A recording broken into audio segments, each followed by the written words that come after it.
So hi guys, இனி நம்ம என்ன பார்க்க போகிறோம் பார்த்தீங்க அப்படின்னா கேஎஃப்சி சிக்கன் எக் தோசை அதுதான் நம்ம செய்ய போகிறோம்.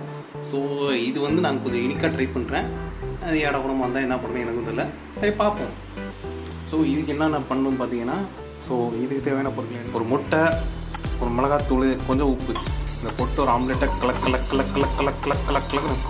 கூட வேண்டியதான். பட்டுன்னு கொஞ்சமாக இந்த போயிட்டு ஒரு 2-3 கேஎஃப்சி சிக்கன் எடுத்து உள்ளே போட்டுருங்க. போட்டு நல்லா நீங்கள் பாருங்கள், என்கிட்ட கட்டர் இல்லை, அதனால தான் இதை வச்சு நான் பண்ணிகிட்டு இருக்கேன். ஸோ வந்து செட்டிங் பண்ணி வச்சு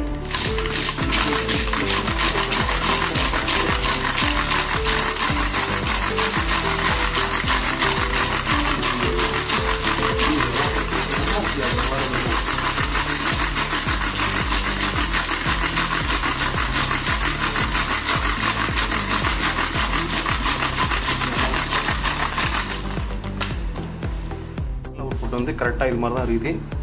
ஏதாவது தான் வந்து மேலே அப்படியே சீசனிங் மாதிரி தூவி விட்டு கொஞ்சம் சிக்கனையும் மேலே போட்டு விட போகிறோம். ஸோ எப்படி வருதுங்கிற அடுத்து காமிக்கிறோம். ஒரு தோசையை ஊற்றிட்டு அது மேலே கொஞ்சம் கொஞ்சமாக பிச்சு போட்டிருந்த இது கேஎஃப்சி சிக்கன் எடுத்து வச்சுட்டு இப்போ மூட போகிறேன். ஓகே, ஸோ அவுட்புட் என்னங்கிறத சொன்னாங்க சொல்கிறேன். அந்த எக்கை வச்சு இந்த இது துவையில் வச்சு அடுத்தது நான் போட போகிறேன். ஐயோ, ஸோ பின்னாடி கைஸ் கருகிருச்சு கைஸ்.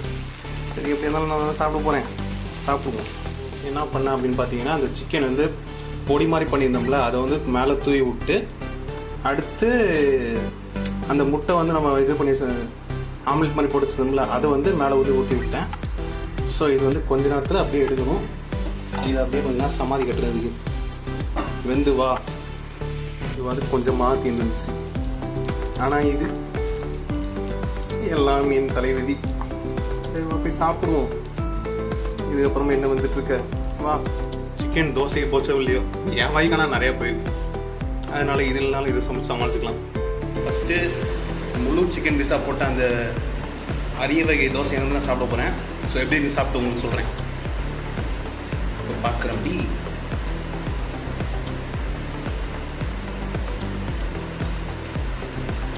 சாதா தோசை தான். அது மேலே சிக்கனை போட்டதுனால கேஎஃப்சி சிக்கன் தோசை சொல்லலாம். மற்றபடி பெருசாலாம் ஒன்றும் இல்லை. நெக்ஸ்ட்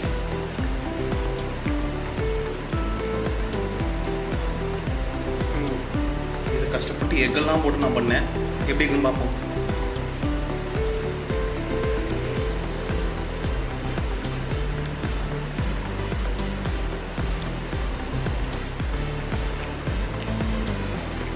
எக்கு ஒரு பக்கெட்டு,